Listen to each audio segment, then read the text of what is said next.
Hello friends, आप सभी का मैं अपने YouTube channel home science classes with Mohini ma'am में स्वागत करती हूँ। आज की जो क्लास है वो बेसिकली किसकी है? होम मैनेजमेंट की है। ओके, होम मैनेजमेंट का आज प्रैक्टिस करेंगे हम। साथ ही साथ इसमें 100 प्रश्न होंगे। और इसके बाद अगर हम बात करें कल हमारी 125 की सीरीज़ होगी। बहुत इंपॉर्टेंट एक एक नया प्रश्न होगा, किताब से लाऊंगी सारे प्रश्न। ठीक है, बुक से आपके प्रश्न होंगे सारे, तो अच्छे से तैयारी करके आइएगा। और बेसिक से लेकर, ठीक है, जो भी चीज़ें हो, मतलब अब बेसिक ही तो सारा नहीं होगा, क्योंकि सब्जेक्ट से घुस के और निकाल के लाऊंगी तो कुछ नए क्वेश्चन भी होंगे उसमें, है ना। तो लेकिन नॉर्मल चीज़ें तो आपको पता होनी चाहिए, मैं इतनी उम्मीद करती हूँ। ठीक है, तो कल का प्रैक्टिस सेट जरूर देखिएगा। आज इसलिए देखिएगा क्योंकि ये क्या है, होम मैनेजमेंट का जो प्रश्न आपसे कई बार पूछे जाते हैं।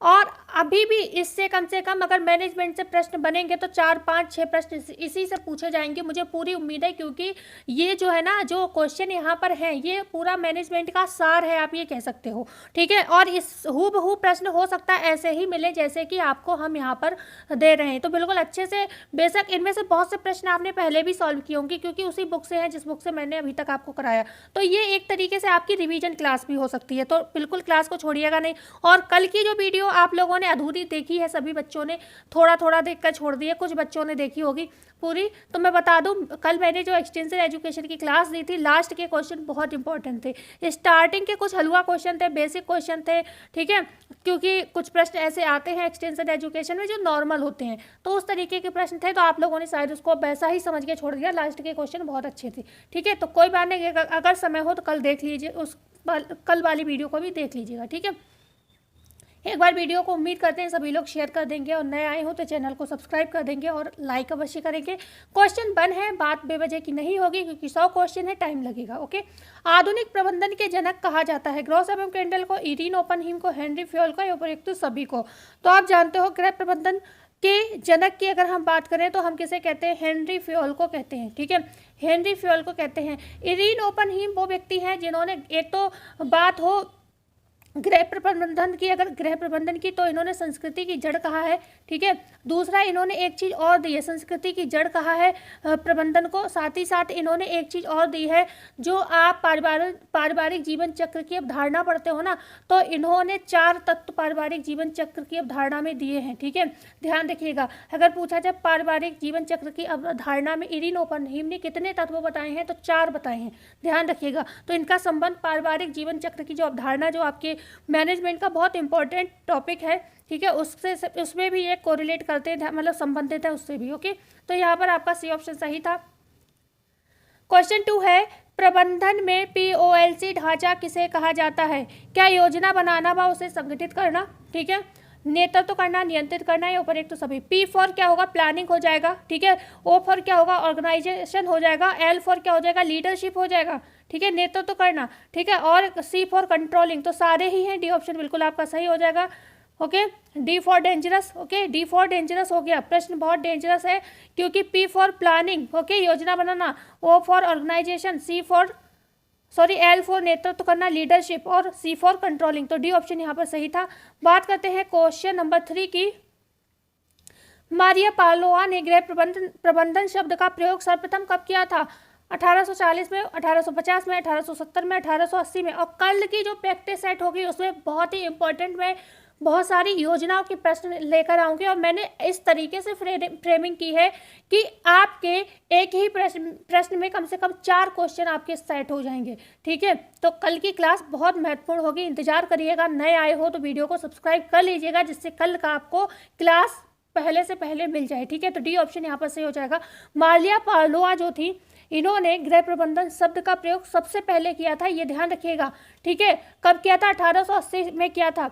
पुस्तक का नाम क्या था? पुस्तक का नाम था first principle of home management and cookery. Okay, याद कर लीजिएगा इस पुस्तक के नाम को। क्वेश्चन है 4, गृह प्रबंधन के अंतर्गत अध्ययन किया जाता है किस चीज़ का? भोजन पकाना व सिलाई कला का, घर की साफ सफाई व रखरखाव का, सामाजिक व्यवहार का, या डी है उपयुक्त सभी? तो भाई गृह प्रबंधन के अंतर्गत हम सभी का यहाँ पर अध्ययन करते हैं। क्या है गृह प्रबंधन, आपसे पूछा जाए क्या है भाई, तो ये एक अदृश्य कौशल है। ध्यान रखिएगा, एक अदृश्य कौशल है, मानसिक प्रक्रिया है, एक पेशा है, ध्यान रखिएगा, कला और विज्ञान है, सतत प्रक्रिया है, बहुत सारे टर्म जो हैं आपके प्रयोग होते हैं इसके लिए, प्रबंधन के लिए। पूर्व निर्धारित जो लक्ष्य हैं उनको प्राप्त करने के लिए हम प्रबंधन करते हैं, ये ध्यान रखिएगा, इसको भी हम गृह प्रबंधन कहते हैं। पूर्व निर्धारित लक्ष्यों को प्राप्त करने में सहायक है, एक सार्वभौमिक प्रयास है, अकेले नहीं होता प्रबंधन, सार्वभौमिक प्रयास। जो भी लोग हैं आपके घर में, उनका अगर वो लोग सपोर्ट नहीं करेंगे तो सारा घर है जो आपका, उसकी प्लानिंग है धराशायी हो जाएगी। एक सामूहिक प्रयास है, ध्यान रखिएगा, विशिष्ट प्रक्रिया है, बहुत सारे टर्म इसके लिए प्रयोग होते हैं, कोई भी मिले उसे टिक कर देना। क्वेश्चन है 5, गृह प्रबंधन का आधार क्या है? मनोवैज्ञानिक, आर्थिक, वैज्ञानिक या संज्ञानात्मक? कौन सा आधार होगा गृह प्रबंधन का? तो भाई गृह प्रबंधन एक तरीके का वैज्ञानिक है भाई, हम इसमें तर्क करते हैं, ओके, ऐसे ही नहीं प्रबंधन कर लिया जाता, तो ये विज्ञान है, ध्यान रखिएगा, वैज्ञानिक प्रक्रिया पर आधारित है। ऐसा नहीं है कि हम अपने हिसाब से प्रबंधन करते हैं सब कुछ। अगर हम खाने को भी घर के अंदर किसी को देते हैं तो हमें क्या सिखाया जाता है कि हमें बच्चे की आयु के हिसाब से देना है, बच्चे की क्रिया के अनुसार देना है, उसकी जो मतलब किस अवस्था में है उस अवस्था के हिसाब से आहार दे रहे हो, क्या है ये वैज्ञानिक विधि है, ओके। घर के काम को भी हम ऐसे ही नहीं करते हैं, काम को कैसे हम सरल कर सकते हैं, क्यों, ये सब चीज़ विज्ञान है, ये सब चीज़ें क्या हैं, विज्ञान के अंतर्गत करते हैं। निम्न में से एक भावनात्मक शब्द है, मकान है, घर है, अस्पताल है, कार्यालय है, तो एक भावनात्मक शब्द क्या है, घर। एक डेफिनेशन सुनी होगी आपने, a house built by heart and a home is built by heart, मतलब जो घर है, होम है, उसका निर्माण आपके हृदय से होता है, ओके। और जो मकान है उसका निर्माण किससे होता है, हाथों से होता है, ईंटों से होता है, पत्थर से होता है, सीमेंट सरिया से होता है। लेकिन घर जब बनाते हो तो उसमें हृदय लगता है, व्यवहार लगता है, प्यार लगता है, स्नेह लगता है, ठीक है। तो ये ध्यान रखिएगा, यहाँ पर बी ऑप्शन सही हो जाएगा। क्वेश्चन है 7, the principle of scientific management system के लेखक कौन है? ओके, यहाँ पर तीन ही ऑप्शन है। The principle of scientific management जो पुस्तक के लेखक बताने हैं कौन है? F.W. टेलर है, मारिया पालोआ है, हेनरी फ्योल है। तो अभी मारिया पालोआ की पुस्तक हमने आपको जस्ट बताई थी, क्या थी मारिया पालोआ की पुस्तक? The first principle of home management and cookery. यहाँ पर हो जाएगा आंसर जो आपका ए ऑप्शन हो जाएगा, F.W. टेलर हो जाएगा, क्योंकि यही तो वैज्ञानिक प्रबंधन के जनक हैं। वैज्ञानिक प्रबंधन के जनक, जो भी आधुनिक प्रबंधन के जनक पूछे जाए तो आप कहोगे हेनरी फ्योल। वैज्ञानिक प्रबंधन के जनक की जब भी बात हो, प्रबंधन के जनक, तो कौन है जनक? ये है F.W. टेलर। और यहीं पर देखो पुस्तक का नाम क्या है, साइंटिफिक मतलब विज्ञान, ओके, वैज्ञानिक नाम है, ओके। तो यहाँ पर आपका ए ऑप्शन सही हो जाएगा। क्वेश्चन है यहाँ पर 8, प्रबंध शब्द का अर्थ है विचार पूर्वक की गई व्यवस्था, समस्त उपलब्ध साधनों का सर्वोत्तम प्रयोग, अधिकतम इच्छाओं की पूर्ति तथा संतुष्टि प्रदान करना, या फिर डी है उपयुक्त सभी। तो यहाँ पर आपका राइट आंसर हो जाएगा डी ऑप्शन। प्रबंध शब्द का अर्थ क्या है भाई? जो प्रबंध है विचार पूर्वक की गई एक व्यवस्था भी है, समस्त जो भी आपके पास साधन उपलब्ध हैं उनका सर्वोत्तम प्रयोग किया जाता है यहाँ पर, और अधिकतम इच्छाओं की पूर्ति तथा संतुष्टि करने का हम प्रयास करते हैं। चाहे आपके साधन वो व्यक्तिगत हो, चाहे वो आपके सामूहिक साधन हो, ठीक है, कोई मतलब सामुदायिक साधन हो, कोई भी हो, आपके ये सारे साधन ही हमारे प्रबंध का सार होते हैं। क्वेश्चन है यहाँ पर 9, प्रश्न है, जब 2 या 2 से अधिक व्यक्ति साथ में कार्य कर उद्देश्यों की प्राप्ति करते हैं तो उसे क्या कहेंगे? क्रियाओं को नियंत्रण में कर रहे हैं, क्रियाओं का मूल्यांकन कर रहे हैं, क्रियाओं में आयोजन कर रहे हैं, या क्रियाओं में समन्वयन कर रहे हैं, ठीक है। 2 व्यक्ति मिलकर, 2 या 2 से अधिक व्यक्ति भी हो सकते हैं, कार्य कर रहे हैं और अपने उद्देश्य को प्राप्त कर रहे हैं, तो इसको हम क्या कहेंगे? नियंत्रण तो नहीं कर रहे हैं, मतलब नियंत्रण तो प्लानिंग के बाद शुरू ही हो जाता है, ओके। प्लानिंग के बाद आपका नियंत्रण भी शुरू हो जाता है, समय समय पर मूल्यांकन भी हो जाता है। लेकिन जब 2 व्यक्ति लोग मिलकर काम कर रहे हैं तो या तो ये संगठन वर्क कर रहा है या फिर क्रियाओं में समन्वयन हो रहा है, ठीक है, सब लोग मिलकर कर रहे हैं और उद्देश्य भी प्राप्त हो रहे हैं। तो हमने क्रियाओं को क्या किया? समन्वय कर लिया, मतलब सम्मिलित कर लिया, मिलजुल कर काम चल रहा है, बहुत बढ़िया काम हो रहा है, ठीक है। अब हम बढ़ते हैं आगे, क्वेश्चन नंबर 10 की बात करेंगे। निम्नलिखित में से किसका प्रयोग उत्पादक साधन संबंधों हेतु किया जाता है? मनुष्य का, मशीन का, पदार्थ का, उपयुक्त सभी का।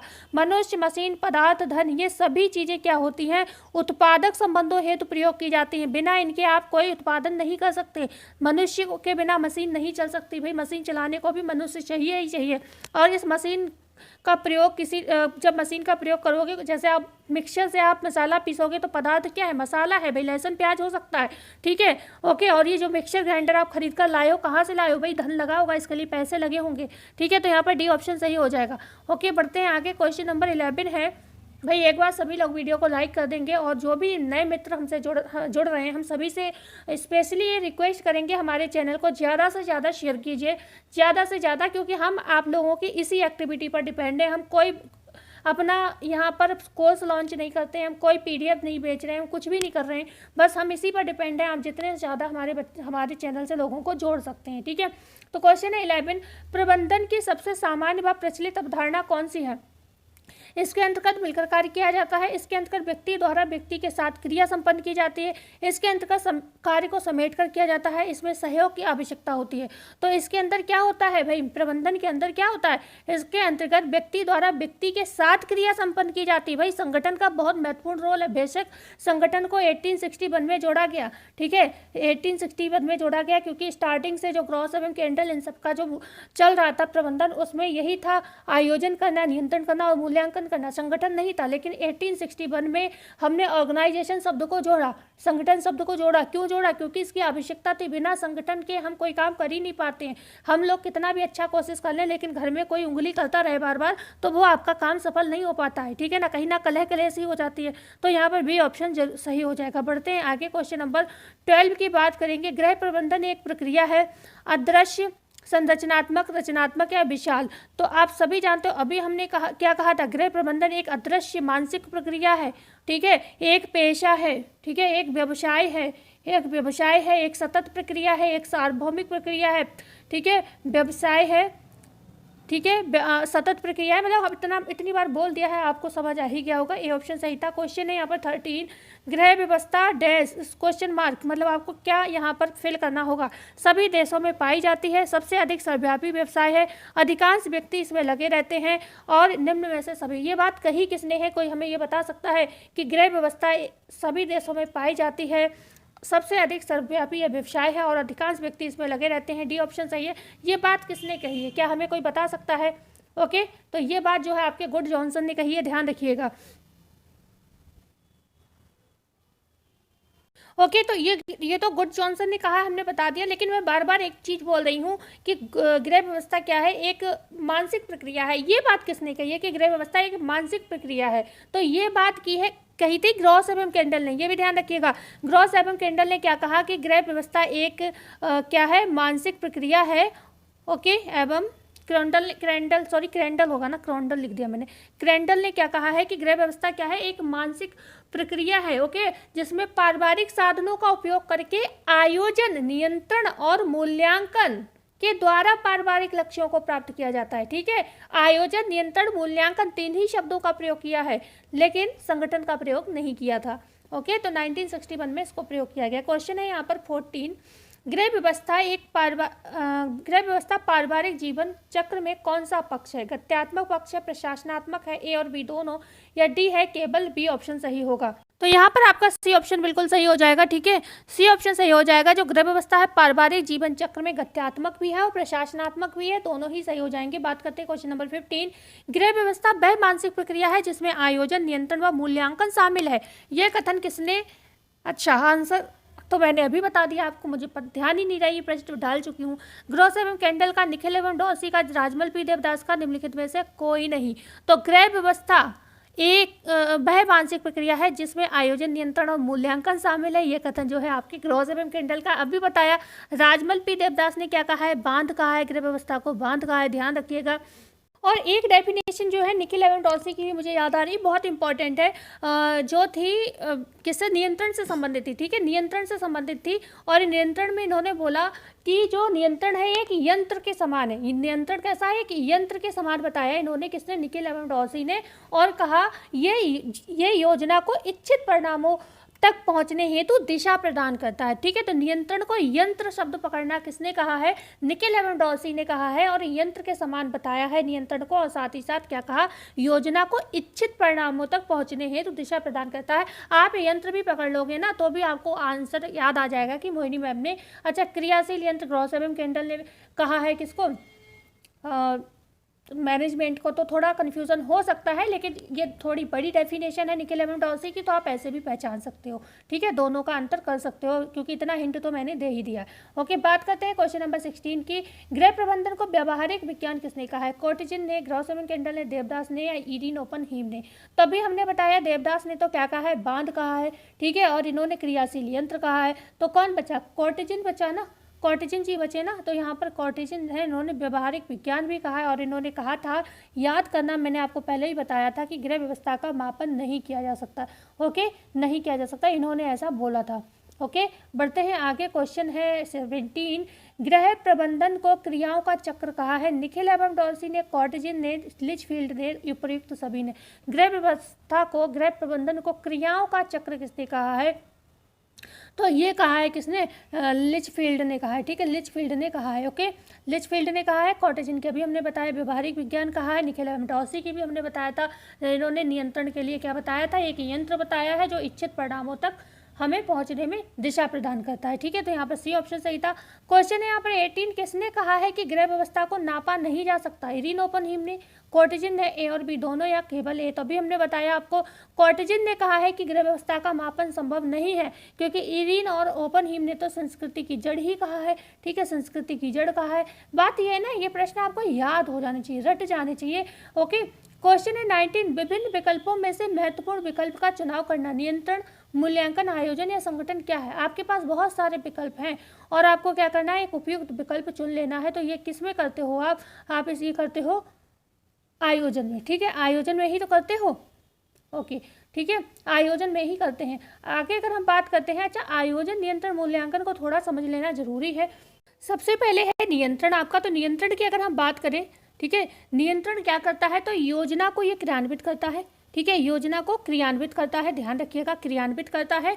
दूसरा है, ये संगठन को क्या करता है? गति प्रदान करता है। जो भी आपने प्लान किया था, योजना जो आपने बनाई थी, उसको क्रियान्वित कौन कर रहा है? नियंत्रण कर रहा है। और जो आपका संगठन है उसको क्या दे रहा है? एक गति, एक दिशा प्रदान कर रहा है। ठीक है, गति दे रहा है। और ये अनुमानित ठीक है, अनुमानित जो रिजल्ट है, जैसे कि अभी आपने क्या करा? प्लानिंग की है कि हमें टीजीटी पीजीटी एग्जाम क्लियर करना है। अब उस एग्जाम को क्लियर करने के लिए आपने बहुत चीज़ों पर नियंत्रण किया हुआ है। जैसे आप नींद पर नियंत्रण किए होगे, बहुत ज़्यादा सो नहीं रहोगे, बहुत ज़्यादा घूम फिर नहीं रहे होगे, बहुत ज़्यादा बेवजह की बातों में नहीं पड़ रहे होगे। ठीक है ना, तो ये सब चीज़ें क्या है? एक नियंत्रण में आपके चल रही हैं। तब आप पढ़ाई भी बराबर कर रहे हो कि हमें 8 घंटे पढ़ना है, 10 घंटे पढ़ना है, 6 घंटे, जिसके पास जैसा टाइम है वो उसको सिर्फ पढ़ाई में लगा रहा है। ठीक है, तो कहीं ना कहीं अब वो चाहे वो समय मिल रहा है तो वो कहीं भी लगा सकता है, मनोरंजन में लगा सकता है, लेकिन नहीं, नियंत्रण करके वो तैयारी कर रहा है। ठीक है, तो ये सब क्या है? कहीं ना कहीं आपको मन में एक वायदा दे रहा है कि हम जो ये तैयारी कर रहे हैं हम सफल जरूर होंगे। ठीक है ना, हमें जरूर अपना लक्ष्य प्राप्त होगा। तो क्या है? ये अनुमानित जो परिणाम है उसका वायदा भी कर रहा है। यहीं पर अगर आप घूम फिर रहे होगे, बहुत ज़्यादा मस्ती कर रहे होगे, खूब सो रहे होगे, पढ़ के आराम से अच्छी नींद ले रहे होगे, तो कहीं ना कहीं आपको ये वहम रहेगा मन में कि पता नहीं कि मैं पढ़ तो रहा ही नहीं हूँ, मेरा पेपर कैसे क्लियर होगा। ठीक है ना, तो ये क्या वायदा करता है अगर आप सब कुछ नियंत्रण में रखते हो तो। ठीक है, मूल्यांकन भी आप सभी अच्छे से जानते हो भाई, मूल्यांकन क्या होता है? हम आयोजन करते हैं तब भी मूल्यांकन करते हैं, क्रियान्वयन करते हैं तब भी मूल्यांकन करते हैं, जब परिणाम हमारा हमें चाहिए होता है हम तब भी मूल्यांकन करते हैं कि जो हमने सोचा वो हो पाया या नहीं हो पाया। ठीक है, तो हर तीन चार जगह हमें मूल्यांकन करना पड़ता है। हम प्लानिंग में भी मूल्यांकन करते हैं कि सबसे बेस्ट विकल्प कौन सा है जिसे हमें चुनना चाहिए। ठीक है ना, फिर हम जब उसको ऑर्गेनाइज करते हैं तो वहाँ पर भी हम बार बार मूल्यांकन करते हैं। जैसे इस समय आप क्या है, पेपर आपका है कब? मई में, लेकिन आप तैयारी बीच बीच प्रैक्टिस कर रहे हो। क्यों कर रहे हो? ये मूल्यांकन कर रहे हो आप अपना। ठीक है ना, और फिर अब कब मूल्यांकन करोगे? जब आपका पेपर हो जाएगा, पेपर कर रहे होगे उस समय आप अपना मूल्यांकन कर रहे होगे कि कितने प्रश्न आप सही कर पा रहे हो, नहीं कर पा रहे हो। ठीक है, तो ये सब चीज़ें हो गई। बात करते हैं क्वेश्चन नंबर 20 की। आयोजन के विषय में सत्य कथन पहचानना है। यह व्यवस्थापन का प्रथम चरण है। यह 2 प्रकार का होता है। ये तभी सफल होता है जब इसके उद्देश्य क्लियर हो। या डी है उपयुक्त सभी। क्या मैं बहुत जल्दी जल्दी बोल रही हूँ? ठीक है, अगर ऐसा कुछ होता है तो आप हमें कमेंट कर दिया करें कि मैम धीरे बोलें। मुझे ये लगता है कि मैं आपका समय बर्बाद ना करूँ, मैं जल्दी जल्दी काम करूँ और निकलूँ। ठीक है, तो क्वेश्चन 20 हमने पढ़ लिया। आयोजन के विषय में सत्य कथन पहचानना है। ये व्यवस्थापन का प्रथम चरण है। ये 2 प्रकार का होता है। ये तभी सफल होता है जब इसके उद्देश्य क्लियर हो। तो बिल्कुल डी ऑप्शन सही हो जाएगा। ये व्यवस्थापन का प्रथम चरण है, हम सभी जानते हैं। दूसरा ये क्या है? ये 2 प्रकार का होता है, मतलब एक अल्पकालीन आयोजन होता है और एक दीर्घकालीन आयोजन होता है। ठीक है, और ये तभी सफल होता है जब इसके उद्देश्य क्लियर हो। अगर आपका उद्देश्य क्लियर है नहीं है तो आपका जो है प्लानिंग है, जो भी आपका आयोजन है वो शायद सफल नहीं हो पाएगा। ठीक है, तो यहाँ पर डी ऑप्शन बिल्कुल सही था। बढ़ते हैं आगे, क्वेश्चन नंबर 21 की बात करेंगे। आयोजन को निर्णयों की हाँ 21 क्वेश्चन होगा। आयोजन को निर्णयों की श्रृंखला कहा है। ग्रॉस एवं कैंडल ने, निकेल एवं डॉर्सी ने, मेलोक एवं ड्रोकन ने, या फिर डी है निम्न में से कोई नहीं। आयोजन को निर्णयों की श्रृंखला किसने कही है ये आपको बताना है। तो ये किसने कहा है? मेलोक एवं ड्रोकन ने कहा है, ध्यान रखिएगा। आयोजन को निर्णय की श्रृंखला मेलोक एवं ड्रोकन ने कहा है और इन्हीं ने ये बात कही थी, आयोजना तभी आपकी सफल होती है जब आपके उद्देश्य क्लियर हो। ठीक है ना, और इसकी बहुत सारी तकनीक भी होते हैं आयोजन के, जैसे कि क्या आवश्यक है, ठीक है ना, क्या आवश्यक है, ये तकनीक होती हैं। अगर पूछी जाए आयोजन की तकनीक पूछी जाए तो क्या आवश्यक है, ये भी एक तकनीक है। ओके, पहले ये देखो कि आवश्यक क्या है और कब, क्यों और कहाँ संपन्न करना है क्रिया को, कब, क्यों, ठीक है, कहाँ क्रिया संपन्न करनी है ये देखनी होती है। उसके साथ इस कार्य को कौन उत्तरदायी हो सकता है ये देखा जाता है। ठीक है, तो ये सारी चीज़ों को देखा जाता है और इन सब क्रियाओं को जब हम करते हैं तो हमें क्या करना होता है, हमें कुछ चीज़ों की आवश्यकता होती है, जैसे कि हमें बातचीत की आवश्यकता होती है, क्योंकि आप व्यक्तिगत निर्णय ले लोगे तो कहीं ना कहीं समस्या पैदा हो सकती है। तो हमें बातचीत की आवश्यकता होती है यहाँ पर। ठीक है, समन्वयन की आवश्यकता होती है। ओके, समन्वय की आवश्यकता होती है, तब जाके हमारी आयोजन जो है सफल होती है। तो ये दो चीज़ें बहुत महत्वपूर्ण होती हैं किसी भी आयोजन में, किसी भी प्लानिंग में। एक तो कम्युनिकेशन होना चाहिए आपका सबके बीच में, दूसरा समन्वयन होना चाहिए, आपके कम्युनिकेशन का लोग सम्मान करें, अपनी राय भी दें अगर गलत है कुछ। ओके, और साथ ही साथ तो मतलब तभी मिलजुल कर ये काम हो सकता है। ठीक है, तो बात करते हैं क्वेश्चन नंबर 22 की। ग्रॉस एवं कैंडल ने आयोजन की कितनी विधियां बताई हैं? 3 बताई हैं, 4 बताई हैं, 5 बताई हैं, 6 बताई हैं। तो ग्रॉस एवं कैंडल ने अगर बात करें आयोजन की कितनी विधियां बताई, तो इन्होंने 5 विधियां बताई हैं। ठीक है, 5 विधियां बताई हैं। ग्रॉस एवं कैंडल ने 5 विधियां बताई हैं और इसमें ग्रॉस एवं कैंडल ने ही नहीं, एक व्यक्ति और शामिल है, नॉल। ठीक है, नॉल महोदय। तो नॉल महोदय और ग्रॉस एवं कैंडल ने दोनों ने मिलकर 5 विधियां जो है बताई हैं। ठीक है, कौन कौन सी 5 विधियां हैं देख लीजिएगा। आयोजन की आवश्यकता के बारे में जानकारी रखना, संपूर्ण स्थिति का आकलन करना और साधनों की खोज करना। चौथा है सामान्य आयोजन का चुनाव करना और 5वां है प्रविधि का विशिष्टीकरण। ठीक है, प्रविधि का जो विशिष्टीकरण है, एक सेकेंड, हाँ प्रश्न आ गया, ये जो चित्रमय आयोजन की अवधारणा किसके अंतर्गत दी गई है? तो प्रविधि का जो विशिष्टीकरण, ये लास्ट वाला पॉइंट था ना, इसी के अंतर्गत चित्रमय आयोजन की अवधारणा दी गई है। ठीक है, तो अब यहाँ पर प्रश्न अलग है, चित्रमय आयोजन की अवधारणा किसने दी है ये पूछा गया। अरिहंत ने, टास्कर ने, WHO ने, या फिर उपर्युक्त सभी ने। तो चित्रमय आयोजन की जो अवधारणा है वो टास्कर महोदय ने दी और इन्होंने ये बताया था कि जो भी चीज़ें हैं ना, आप उसका माइंड मैप कर लो। ठीक है, जो भी आपको प्लानिंग है, जो भी आपका लक्ष्य है, उसको क्या करो, माइंड मैप कर लो। मतलब अपने मस्तिष्क की आंखों से देखना। चित्रमय आयोजन का मतलब होता है मस्तिष्क की आंखों से देखना, मतलब एक रूपरेखा बना लेना, अपनी मस्तिष्क की आंखों से देखो कि क्या सही है क्या गलत है। ठीक है, समझ आ रहा है ना? तो मस्तिष्क की आंखों से देखना चित्रमय आयोजन का मतलब अर्थ है, ध्यान रखिएगा। ओके, बढ़ते हैं आगे, क्वेश्चन नंबर 24। लुईस ए एलन ने व्यवस्थापन आयोजना की कितनी विधियां बताई हैं? लुईस ए एलन ने 4 बताई हैं, 5 बताई हैं, 6 बताई हैं, 7 बताई हैं। तो लुईस ए एलन है, इन्होंने क्या बताया है? 7 विधियां बताई हैं, ध्यान रखिएगा। इन्होंने आयोजना की 7 विधियां बताई हैं, दे रखी है। देखो 7 विधियां कौन कौन सी है। सबसे पहले आप क्या है, जो भी आपका लक्ष्य है या जो भी है उसकी भविष्यवाणी करना। ठीक है, फिर उद्देश्य क्या है उसका विकास करना, फिर उसके लिए कार्यक्रम बनाना, फिर एक समय अनुसूची तैयार करना और उसके लिए ये देखना कि बजट है आपके पास नहीं है। ठीक है, प्रक्रिया को विकसित करना, ओके, नीति का विकास करना। ये 7 जो है किसने दिए हैं? लुईस ए एलन ने दिए हैं, ध्यान रखिएगा।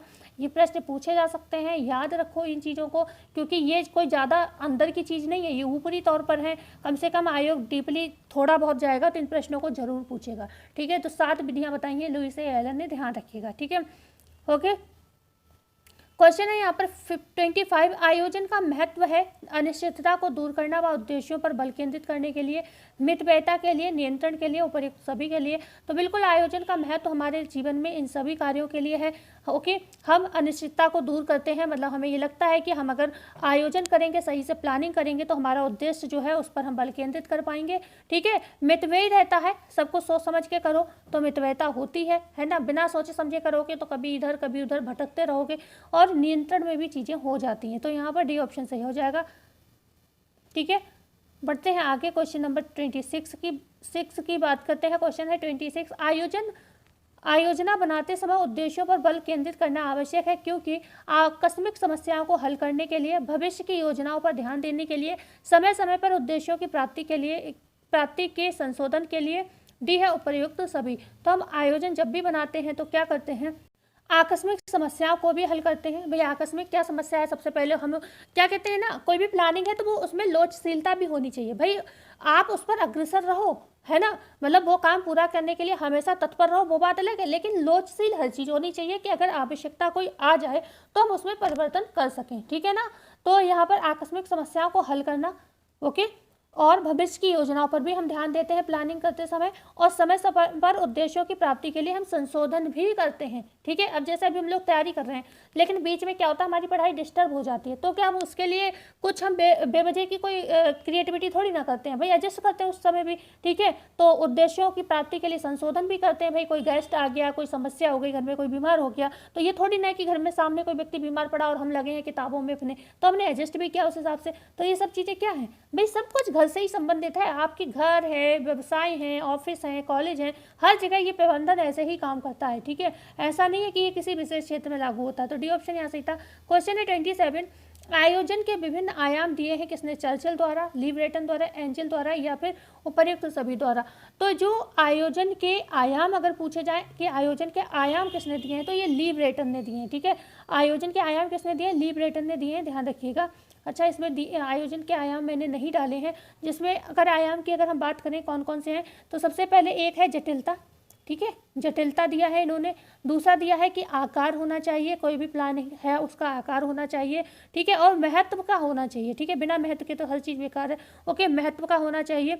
ओके, और कैसा होना चाहिए, व्यापकता होनी चाहिए उसमें, जैसे कि अपना जो भी टॉपिक है उसको पूरा कवर करता हो, मतलब जो भी आपका प्लानिंग है वो पूरा उससे संबंधित होना चाहिए, पूरा व्यापक होना चाहिए। ठीक है, एक समय के अंतर्गत होना चाहिए। जैसे आपने किसी का सिलेबस लिया है, ठीक है, टीजीटी पीजीटी की तैयारी कर रहे हो, तो आपके मन में सबके मन में क्या होगा कि ये एग्जाम से पहले सिलेबस पूरा हो जाए, मेरी प्रैक्टिस भी हो जाए। ऐसा थोड़ी ना है कि मई में पेपर है और आपको अगली मई तक का समय दिया हो, ऐसा तो हो नहीं सकता। तो एक निश्चित समय है उसके लिए, तभी हमारी प्लानिंग सफल होती है, जब हम हर चीज़ को सोच समझ कर चलते हैं। विशिष्टता होनी चाहिए। ठीक है, विशिष्टता मतलब अब ये ना हो कि इस समय टीजीटी पीजीटी की तैयारी में बहुत से लोग नेट का सिलेबस पढ़ा रहे होंगे और आप लोग खुशी से पढ़ रहे होंगे बेवजह। जो वीडियो आप 1 घंटे में देख सकते हो, उस वीडियो को आप 2-3 घंटे में देखकर अपना समय बर्बाद कर रहे होंगे। ठीक है, तो हर चीज़ विशिष्ट होनी चाहिए। ठीक है, दूसरा यहाँ पे पूर्णता होनी चाहिए, पूर्ण होनी चाहिए। ओके, क्योंकि टीजीटी पीजीटी में नेट का सिलेबस नहीं आता, आप ध्यान रखिएगा, लेकिन बहुत से चैनल वाले आपको नेट भी पढ़ा रहे होंगे। ओके, और क्या होनी चाहिए, लोच महता होनी चाहिए। ठीक है, लोच महता हर जगह आएगा, आप ध्यान रखिएगा। ओके, लोच महता होनी चाहिए। और साथ ही साथ 9वां क्या है, विस्तार होना चाहिए। तो इन्होंने लगभग जो है 9 तरीके के जो है बताए हैं। ओके, 9 तरीके के इन्होंने आयाम दिए हैं। अगर सीधे प्रश्न ये पूछा जाए कि ली ब्रेटन ने कितने आयाम दिए हैं, तो कहोगे 9 आयाम दिए हैं। अगर क्योंकि अब ऐसे भी प्रश्न बनने लगे हैं, सीधे सीधे संख्या पूछ ली जाती है। ओके, और अगर कौन कौन से दिए हैं तो आपको ये याद होने चाहिए, व्यापकता, समय, विशिष्टता, पूर्णता, लोचमयता, महत्व, आकार, जटिलता और विस्तार। ठीक है, बढ़ते हैं आगे। क्वेश्चन नंबर 28 की बात करते हैं।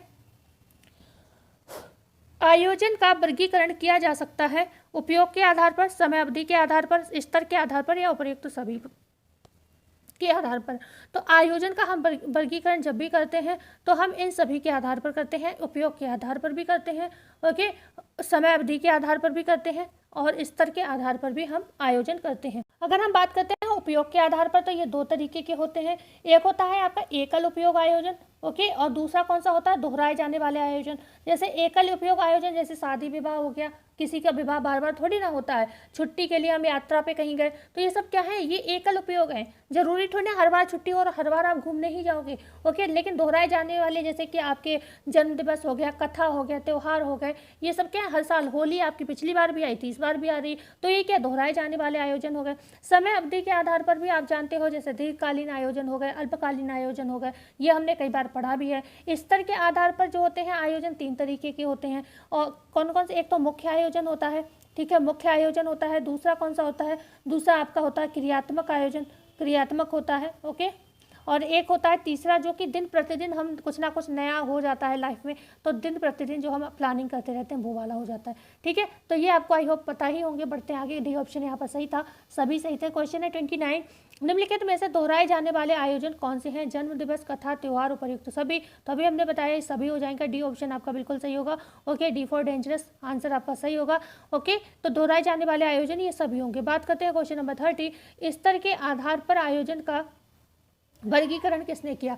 स्तर के आधार पर अभी हमने बताया आयोजन है 3 तरीके से करते हैं, उपयोग के आधार पर, समय अवधि के आधार पर और स्तर के आधार पर। तो स्तर के आधार पर भी हमने बताए थे 3 आयोजन होते हैं। ठीक है, तो यहाँ पर तीसरा पूछा जा रहा है कि तीसरा मतलब जो आपका स्तर के आधार पर है उसको पूछा जा रहा है किसने दिया है, तो ये बर्क ने दिया है। ठीक है, स्तर के आधार पर आयोजन किसने दिया था? बर्क महोदय ने दिया था, ध्यान रखिएगा। बढ़ते हैं आगे, क्वेश्चन नंबर 31 की बात करेंगे। ऑर्गेनाइजेशन शब्द की उत्पत्ति निम्नलिखित में से किस शब्द से हुई है? ऑर्गेनिज्म से हुई, ऑर्गेनाइज्ड से हुई, ऑर्गेनाइजेशन से हुई है, निम्न में से सभी से हुई। तो हमने अभी बताया था संगठन जो शब्द है वो 1981 में ही आया। ठीक है, 1961 में आया, अभी हमने आपको बताया था 1961 में आया। ठीक है, तो ये जब शब्द आया तो इसका जो आपसे पूछा जा रहा है कि उत्पत्ति निम्नलिखित में से किस शब्द से हुई है, तो ऑर्गेनाइजेशन क्या होता है? ऑर्गेनिज्म से निकला। ऑर्गेनिज्म का मतलब क्या होता है? बिल्कुल हमारे जैसे शरीर के अंग नहीं होते हैं, मिलकर पूर्ण इकाई के रूप में कार्य करते हैं। वही चाहे यकृत हो, चाहे पाचन तंत्र हो, चाहे आपका कह सकते हैं हार्ट हो, इनमें से कोई भी एक अंग फेल हो गया तो हम तो मर ही जाएंगे। कोई भी, लीवर फेल हो गया तो क्या हम बचेंगे? हार्ट फेल हो गया तो क्या हम बचेंगे? कोई भी एक अंग अगर हालत बिगड़ा तो पूरा शरीर बेकार। तो ये सब क्या अंग क्या है? पूर्ण इकाई के रूप में मिलकर कार्य करते हैं। पूर्ण इकाई के रूप में मिलकर कार्य करते हैं। ठीक है, मिलकर कार्य करते हैं और यही इसका अर्थ होता है, पूर्ण इकाई के रूप में मिलकर कार्य करना। ठीक है, ऑर्गेनिज्म 1961 में आया, ध्यान रखिएगा। क्वेश्चन है यहाँ पर 32, यह गृह अर्थशास्त्रियों ने संगठन को पाठ्यक्रम में कब संकलित किया? अब तो ये आंसर याद हो गया होगा, 1950, 1960, 1961 या 1965। तो गृह अर्थशास्त्रियों ने जो गृह प्रबंधन में संगठन को लागू किया वो 1961 में किया। ठीक है, ओके, बढ़ते हैं आगे। क्वेश्चन नंबर 33 है, निकोलस ने संगठन के कितने स्तर बताए हैं? अगर आपसे पूछे जाए 2 हैं, 3 हैं, 4 हैं या 5 हैं, तो ये 3 संगठन बताए थे। निकोलस ने संगठन के 3 प्रकार बताए थे, मतलब 3 स्तर बताए थे, ये ध्यान रखिएगा। ओके, क्या होता है भाई संगठन? संगठन होता है एक तरीके का, क्या होता है, जो भी क्रियाएं होती हैं, ओके, जो भी क्रियाएं होती हैं तो उसमें व्यक्ति और साधनों के मध्य उचित संबंध स्थापित करता है। ठीक है, व्यक्ति और प्लस साधन, व्यक्ति प्लस साधन के मध्य क्या करता है? उचित संबंध स्थापित करता है। कौन? आपका संगठन। ओके, बढ़ते हैं आगे। क्वेश्चन नंबर 34, नियंत्रण के माध्यम से योजना क्रियान्वित होती है, संगठन को गति मिलती है, अनुमानित परिणाम का वायदा मिलता है या उपयुक्त तो सभी, ये फायदा नहीं वायदा होगा, तो डी ऑप्शन सही होगा। नियंत्रण के माध्यम से हमारी योजना क्रियान्वित हो जाती है, संगठन को गति मिलती है, अनुमानित परिणाम का वायदा भी होता है, डी ऑप्शन सही था। क्वेश्चन है 35, नियंत्रण योजना को निश्चित करने हेतु किया गया परिणाम है, ये परिभाषा किसने दी है? निकेल एवं डॉर्सी, ग्रॉसर एवं कैंडल, फॉक्स ने, या फिर निम्न में से कोई नहीं। तो ये परिभाषा किसकी है? नियंत्रण योजना को निश्चित करने हेतु किया गया परिणाम है, ये परिभाषा किसने दी है? निकेल एवं डॉर्सी, ग्रॉस एवं कैंडल, फॉक्स ने दी है, निम्न में से कोई नहीं। तो ये निकेल एवं डॉर्सी की परिभाषा अभी हमने जस्ट आपको बताया भी था। क्वेश्चन है 36, मूल्यांकन के स्तर है, आयोजन का मूल्यांकन, क्रियान्वयन का मूल्यांकन, परिणाम का मूल्यांकन, या डी है निम्न में से सभी। तो मूल्यांकन के स्तर कौन कौन से अगर हम बात करते हैं तो आयोजन का मूल्यांकन भी होता है, क्रियान्वयन का भी होता है, परिणाम का भी होता है, तो डी ऑप्शन यहाँ पर बिल्कुल सही हो जाएगा। बढ़ते हैं आगे। क्वेश्चन नंबर 37, मूल्यांकन वह तकनीक है जो किसी व्यक्ति को अपने आसपास उपलब्ध साधनों के परिणाम से अधिकतम संतोष प्राप्त करने में सहायक होती है, ये परिभाषा किसकी है? प्रश्न को ध्यान से पढ़िएगा, एक सेकेंड, ऑप्शन दिख नहीं रहे सारे। हाँ, मूल्यांकन वह तकनीक है जो किसी व्यक्ति को अपने आसपास उपलब्ध साधनों के परिणाम से अधिकतम संतोष प्राप्त करने में सहायक होती है। ये परिभाषा क्या निकेल एवं डॉर्सी की, ग्रॉस एवं कैंडल की, देवदास की, है निम्न में से कोई नहीं। तो ये परिभाषा आप सभी को याद होगी, ग्रॉस एवं कैंडल की परिभाषा है, बी ऑप्शन आपका सही हो जाएगा। बढ़ते हैं आगे। क्वेश्चन नंबर 38, लेविन ने मूल्यांकन के कितने उद्देश्य दिए हैं? तो लेविन ने मूल्यांकन के 2 उद्देश्य दिए हैं, 3 उद्देश्य दिए हैं, 4 दिए हैं या 5 दिए हैं? तो लेविन ने क्या दिए हैं? 4 उद्देश्य दिए हैं मूल्यांकन के। ओके, 4 उद्देश्य दिए मूल्यांकन के। कौन कौन से उद्देश्य हैं? एक सेकेंड, कौन कौन से उद्देश्य दिए हैं इन्होंने? ये देखना कि क्या प्राप्त हो चुका है, ठीक है, क्या प्राप्त हो चुका है ये देखना, हो चुका है ये देखना, क्या प्राप्त हो चुका है ये देखना, नंबर 1। दूसरा इन्होंने क्या कहा, जो अगली योजना है उसके लिए आधार के रूप में उपयोग में लाना, ठीक है, अगली योजना के लिए आधार के रूप में उपयोग में लाना, ठीक है। मान लो अगर कोई चीज़ कमी रह गई है तो उसे अगली योजना के आधार के रूप में प्रयोग करना चाहिए। और संपूर्ण योजना तीसरा था उनका, संपूर्ण योजना को संशोधित करने का आधार प्रस्तुत करना। और लास्ट था नई अंतर्दृष्टि प्राप्त करना। जैसे आपका कोई भी कार्य है सफल हो गया तो अच्छी बात है, अगली बार और अच्छे से कोशिश करेंगे चीज़ों को अच्छे से करने की, लेकिन नहीं भी हुआ है तो उसमें नई अंतर्दृष्टि प्राप्त करना है कि कैसे हम इस कार्य को अच्छे से कर सकते हैं, ठीक है। तो यहाँ पर आपका सी ऑप्शन सही था। क्वेश्चन है 39, मूल्यांकन का सर्वाधिक हिस्सा अन्य किस स्तर के साथ जुड़ा होता है? आयोजन के साथ, नियंत्रण के साथ, संगठन के साथ, उपर्युक्त सभी के। तो मूल्यांकन का सबसे ज़्यादा हिस्सा जो जुड़ा होता है वो नियंत्रण के साथ जुड़ा हुआ होता है, ठीक है। आयोजन, नियंत्रण और मूल्यांकन, ठीक है। तो ये आंसर इसलिए नहीं आ रहा है कि आप मतलब नियंत्रण के आगे आ रहा है मूल्यांकन, इस वजह से हम मतलब नियंत्रण के बाद मूल्यांकन आ रहा है, इस वजह से जब हम नियंत्रण करते हैं ना तो उसमें हम बीच बीच में मूल्यांकन भी करते हैं, इस वजह से जो है नियंत्रण का हिस्सा ज़्यादातर मूल्यांकन से जुड़ा हुआ होता है, ठीक है। तो बढ़ते हैं आगे। क्वेश्चन नंबर 40, अनौपचारिक मूल्यांकन कितने प्रकार का होता है? अनौपचारिक मूल्यांकन की बात हो रही है, कितने प्रकार का होता है? हमारे में अनौपचारिक मूल्यांकन ही चलता है, औपचारिक मूल्यांकन हमारे में ज़्यादा नहीं चलता है। होम मैनेजमेंट में 2 होते हैं, 3 होते हैं, 4 होते हैं, 5 होते हैं। तो अनौपचारिक मूल्यांकन जो होते हैं आपके 2 होते हैं, ए ऑप्शन सही होगा, ठीक है। 2 होते हैं। ये कौन कौन से होता है? एक तो सर्वोपरि मूल्यांकन होता है, सर्वोपरि जो आप सरसरी तौर पर कर लेते हो, ऊपरी ऊपर तौर पर। दूसरा होता है सविस्तार मूल्यांकन जो आप डीपली करते हो, ठीक है। तो ये जो होते हैं आपके अनौपचारिक मूल्यांकन होते हैं, ध्यान रखिएगा, सर्वोपरि और सविस्तार। ये ऑप्शन सही था। क्वेश्चन है 41, प्रबंधन के उत्प्रेरक साधन क्या है? लक्ष्य है, मूल्य है, स्तर है, उपयुक्त सभी हैं।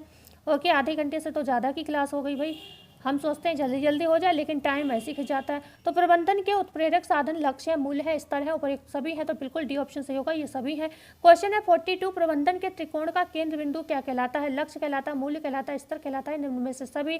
तो जो आपका प्रबंधन में जो त्रिकोण होता है उसमें सबसे पहले टॉप पर क्या होता है? मूल्य होता है। तो केंद्र बिंदु में कौन आ रहा है? मूल्य आ रहा है, ठीक है। उसके बाद आपके इधर लक्ष्य होता है और इधर क्या होते हैं? स्तर होते हैं, ठीक है। तो यहाँ पर ए ऑप्शन सही बी ऑप्शन सही हो जाएगा। मूल्य जो होते हैं बिल्कुल केंद्र में होते हैं, ध्यान रखिएगा। अगर हम मूल्यों की बात करें, हो सकता है आगे हमने प्रश्न भी डाल रखे हों, मूल्य होता है बिल्कुल डाल रखा है, तो हम इस विषय में प्रश्न के माध्यम से ही चर्चा कर लेंगे। मूल्य जो होते हैं क्या अनिश्चित होते हैं, आत्मगत होते हैं, और भी दोनों सही है या निम्न में से कोई नहीं?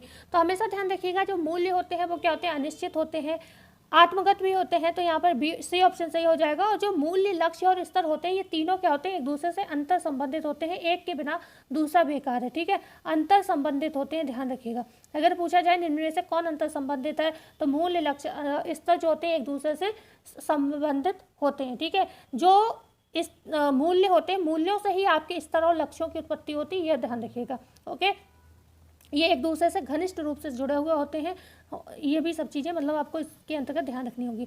मूल्य मानवीय व्यवहार को प्रेरणा प्रदान करते हैं, ये परिभाषा किसकी है? क्या एबरमैन की है, निखिल एबरडॉल्सी की है, ग्रॉस एवं केंडल की है, निम्न में से कोई नहीं? तो मूल्य मानवीय व्यवहार को प्रेरणा प्रदान करते हैं, ये परिभाषा किसकी है? निखिल एवं डॉल्सी महोदय की है, ध्यान रखिएगा।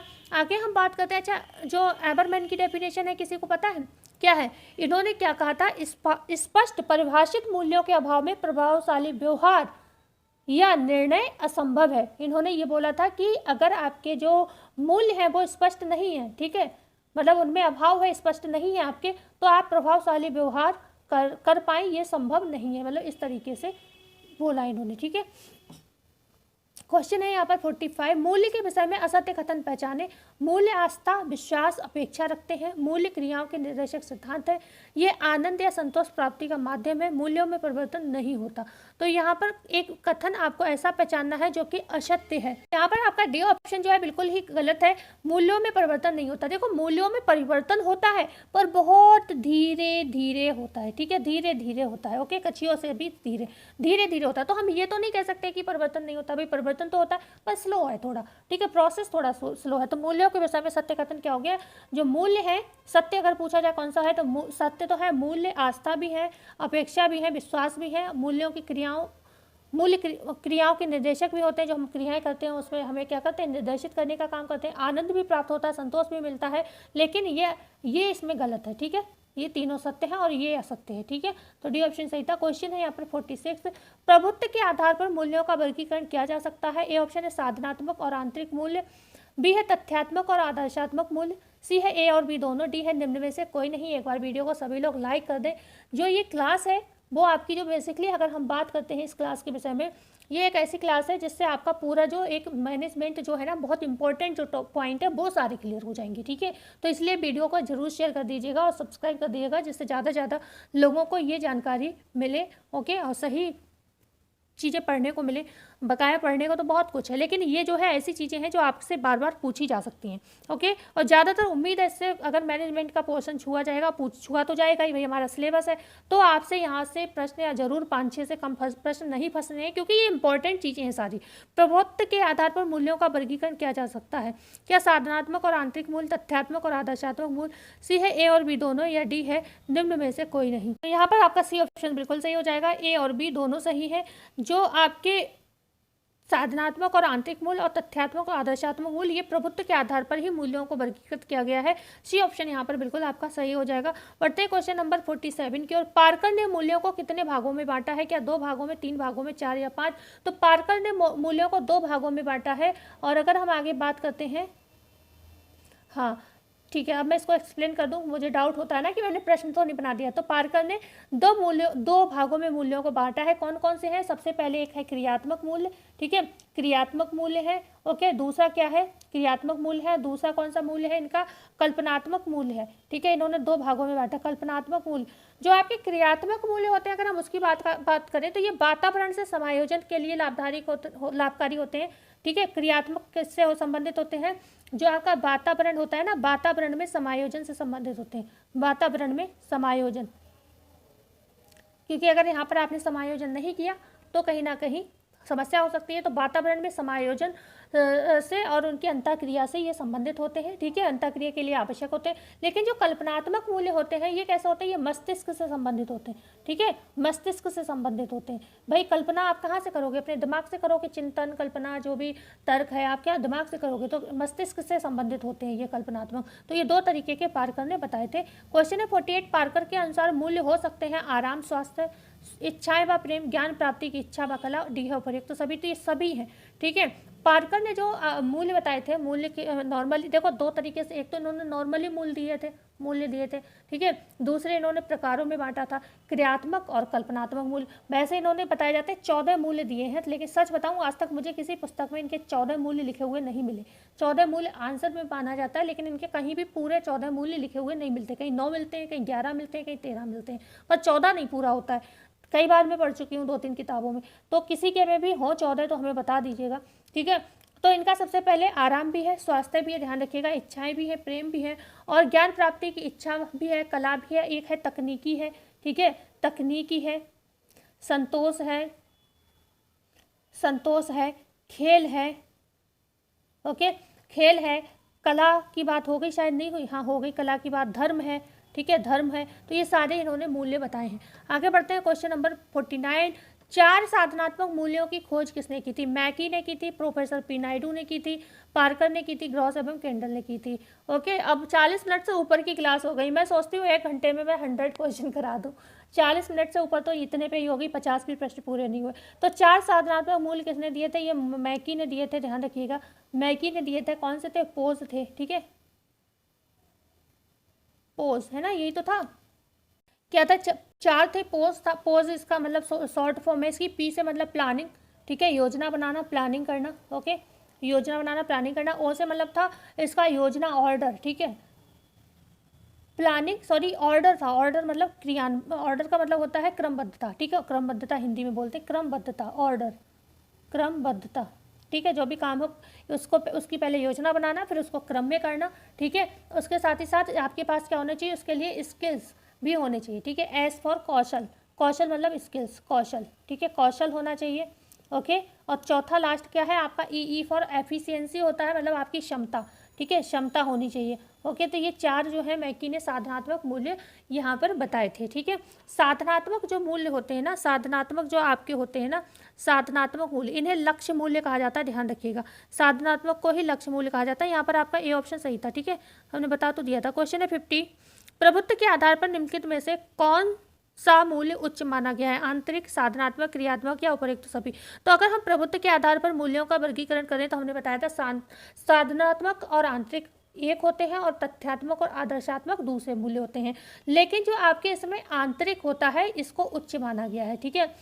मतलब अगर आप आंतरिक प्लस साधनात्मक देखोगे, देखो ये दो स्टार्टिंग वाले हैं एक, ठीक है, और एक कौन सा था, क्रियात्मक था, सॉरी तथ्यात्मक और आदर्शात्मक, वो अलग था, ठीक है। तो इसमें अगर दोनों में पूछा जाए कौन सा श्रेष्ठ है तो ये आंतरिक श्रेष्ठ है, और अगर आपसे पूछा जाए तथ्यात्मक और आदर्शात्मक में कौन श्रेष्ठ है तो उसमें आदर्शात्मक श्रेष्ठ है, ठीक है। क्लियर हुआ? तो चलो अभी शायद प्रश्न होंगे नीचे, आप देख लीजिएगा। तो यहाँ पर क्या है, आंतरिक जो मूल्य होते हैं वो हमेशा ध्यान रखिएगा उच्च होते हैं, किनसे, साधनात्मक से, ठीक है। ए ऑप्शन सही हो जाएगा। बढ़ते हैं आगे, क्वेश्चन नंबर 51। यह मूल्य ऐच्छिक, धार्मिक और विस्तृत होते हैं। आंतरिक व साधनात्मक मूल्य, तथ्यात्मक व आदर्शात्मक मूल्य, क्रियात्मक मूल्य या कल्पनात्मक मूल्य। तो अभी हमने बताया था कल्पनात्मक मूल्य और क्रियात्मक मूल्य ये दोनों तो किसके हैं, ये तो आपके पारकर महोदय के हैं, ठीक है। लेकिन यहाँ पर पूछा जा रहा है कि विस्तृत होते हैं, जिन पर आप क्या कर सकते हो, ऐच्छिक होते हैं और धार्मिक भी होते हैं। तो ऐच्छिक, धार्मिक की जब भी बात हो और विस्तृत की जब भी बात हो तो ये आपके हो जाते हैं तथ्यात्मक और आदर्शात्मक मूल्य, ठीक है। तथ्यात्मक और आदर्शात्मक मूल्य जो हो जाते हैं। अब मेरी बात को यहाँ पर सुनो, जो अभी मैं कह रही थी, मैंने क्या कहा यहाँ पर, मैंने यहाँ पर कहा जो आंतरिक, जब भी आपसे आंतरिक और साधनात्मक में पूछा जाए कौन सा श्रेष्ठ है तो आंतरिक मूल्य ज़्यादा श्रेष्ठ है, ठीक है। आंतरिक मूल्य ज़्यादा श्रेष्ठ है इन दोनों में अगर पूछा जाए, ठीक है। लेकिन अगर इन दोनों में पूछा जाए तो ये आदर्शात्मक ज़्यादा श्रेष्ठ है, ठीक है। श्रेष्ठ है, सॉरी श्रेष्ठ, ओके, श्रेष्ठ है, ठीक है, ध्यान रखिएगा। और यहाँ पर आंतरिक श्रेष्ठ है, तो ये चीज़ ध्यान रखिएगा। ओके, बढ़ते हैं आगे। इसका आंसर मैंने बता दिया था ना, बी ऑप्शन सही था, तथ्यात्मक और आदर्शात्मक मूल्य। क्वेश्चन है 52, पोज में एस का अर्थ क्या है, तात्पर्य क्या है। सेटिस्फैक्शन है, स्किल्स है, सर्चिंग है, ये सर्विंग है। तो हमने अभी बताया था स्किल्स है, ठीक है। 52 क्वेश्चन पर आ गए स्किल्स। पोज में एस का तात्पर्य है स्किल्स। क्वेश्चन है सॉरी अच्छा, मैकी ने जो बताए हैं उसकी बात कर लेते हैं। मैकी ने कहा है घर की स्थिति में कई असंख्य संबंधों के मध्य किसी व्यक्ति की स्वस्थ वृद्धि ही उसका आंतरिक मूल्य है, ठीक है ना। आंतरिक मूल्य वह मूल्य है जो किसी व्यक्ति के लिए महत्वपूर्ण होते हैं, जैसे कला और सौंदर्य में रुचि। ओके, आंतरिक मूल्य ऐसे मूल्य होते हैं जिन जो अगर आपके हैं तो कोई चुरा नहीं सकता उनको, ठीक है, कोई चोरी नहीं कर सकता। मतलब आपका जीवन बहुत अच्छा हो जाता है अगर आपके आंतरिक मूल्य अच्छे हैं तो। इसमें प्लानिंग, ऑर्डर, स्किल्स और एफिशिएंसी, अभी हम इनकी चर्चा कर चुके हैं तो समय बर्बाद नहीं करेंगे। क्वेश्चन है 53, निम्नलिखित में से सर्वाधिक स्पष्ट इनमें से कौन होता है। मूल्य, लक्ष्य, स्तर या उपयुक्त तो सभी। तो सबसे ज़्यादा स्पष्ट क्या है, लक्ष्य स्पष्ट है। आप कह सकते हो भाई हम टीजीटी पीजीटी की तैयारी कर रहे हैं, ठीक है, लेकिन आप क्या ये बता सकते हो आपका टीजीटी पीजीटी होते ही आप कितना अपना स्तर बनाओगे। कुछ लोग, आपने बहुत से लोग ऐसे देखे होंगे जो बहुत कमाते हैं लेकिन हमेशा वो ऐसे लगते हैं देखने में कि भगवान ने इनके लिए खाने को भी नहीं दिया 2 वक्त, ठीक है। तो भाई इस तरह तो तब है ना जब आप कुछ आज हो और कल आप जब काबिल बन जाओ तो वो चीज़ आपके चेहरे पे दिखनी चाहिए। भाई ये नहीं कह रही हूँ घमंड हो किसी व्यक्ति को, लेकिन इनफैक्ट इतना तो खर्च करना चाहिए कि आपका जो मतलब कुछ एक लेवल देख के लगे कि हाँ कुछ बंदे ने प्रॉफिट किया है, अपने जीवन में कुछ अच्छा काम किया है, ठीक है। तो यहाँ पे लक्ष्य जो होते हैं सर्वाधिक स्पष्ट होते हैं। ओके, ये क्या होते हैं, मूल्य भी इतने स्पष्ट नहीं होते हैं, ठीक है, लेकिन लक्ष्य स्पष्ट होते हैं। क्वेश्चन है 54, निम्नलिखित में से इन्हें पहचाना तथा परिभाषित करना आसान है। मूल्यों को, आयोजन को, नियंत्रण को या लक्ष्य को। तो भाई किसे पहचानना आसान है और किसे परिभाषित करना आसान है, भाई लक्ष्य को, ठीक है। लक्ष्य को आप क्या कर सकते हो, अच्छे से बता सकते हो कि हमारा ये लक्ष्य है, ठीक है ना। ये अनेक भी होते हैं, ये ध्यान रखिएगा, ऐसा नहीं है लक्ष्य एक होता, अनेक होते। एक लक्ष्य पूरा होता है, दूसरा क्या होता है, तैयार हो जाता है, ठीक है ना। और ये सुख तथा संतुष्टि के लिए आवश्यक भी होते हैं, सुख तथा संतुष्टि के लिए आवश्यक होते हैं लक्ष्य बनाना। ओके, अगर पूछा जाए लक्ष्य बनाना क्यों आवश्यक है, सुख के लिए, संतुष्टि के लिए जरूरी है। ओके, नहीं तो आप जीवन में क्या करना चाहते हो ये कुछ बता ही नहीं सकते। अच्छा, इनकी उत्पत्ति अगर पूछा जाए कैसे हुई, भाई लक्ष्यों की उत्पत्ति कैसे होती है, तो हमारी जो इच्छाएं हैं, जो हमारे दर्शन हैं, ठीक है, जो हमारी अभिरुचियां हैं, मतलब अभिवृत्तियां, हमारा एटीट्यूड है, उनसे क्या होते हैं, मूल्य उत्पन्न होते हैं और उन्हीं मूल्यों से लक्ष्य उत्पन्न होते हैं, ठीक है, ध्यान रखिएगा। और जितने अधिक प्रभावशाली होंगे उतनी जल्दी आप उन्हें प्राप्त कर सकोगे, ठीक है ना।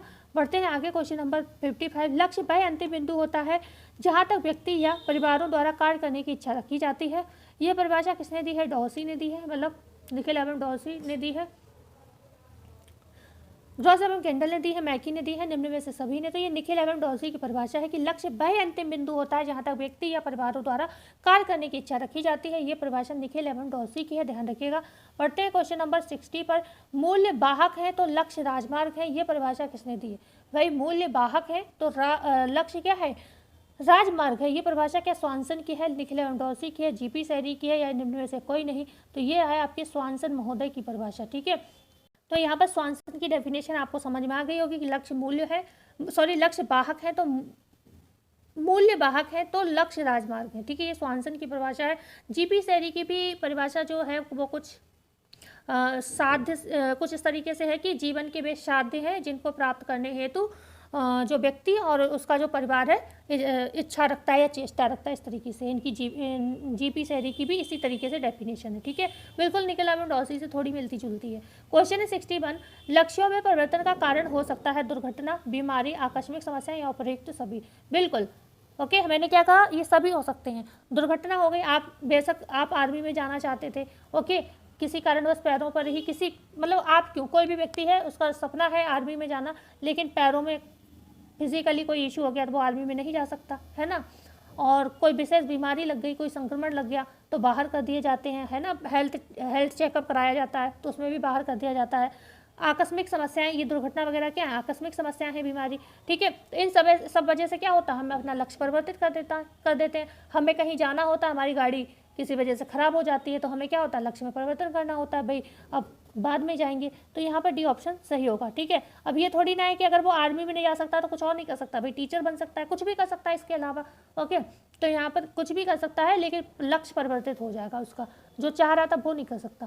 क्वेश्चन है यहाँ पर 62, निम्नलिखित में से किसने मनोवैज्ञानिक अध्ययन के अंतर्गत बताया कि विभिन्न रुचियाँ और पृष्ठभूमि वाले लोगों से लक्ष्य प्रभावित होते हैं? निखिल लेवेंडोस्की ने, फेंस्टिंगर ने, टॉस्कर ने, उपर्युक्त सभी ने।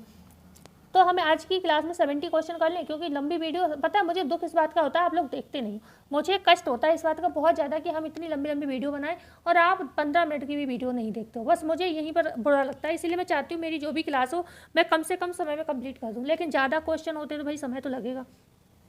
निम्नलिखित में से किसने मनोवैज्ञानिक अध्ययन के अंतर्गत बताया कि विभिन्न रुचियां और पृष्ठभूमि वाले लोगों से लक्ष्य प्रभावित होते हैं? निखिल लेवेंडोस्की ने, फेंस्टिंगर ने, टास्कर ने, या उपर्युक्त सभी ने? तो यहाँ पर जो हमारा जो राइट आंसर होगा ये बताया था, बी ऑप्शन सही होगा, फेंस्टिंगर ने। ओके, बी ऑप्शन हमारा सही होगा, फेंस्टिंगर ने बताया था।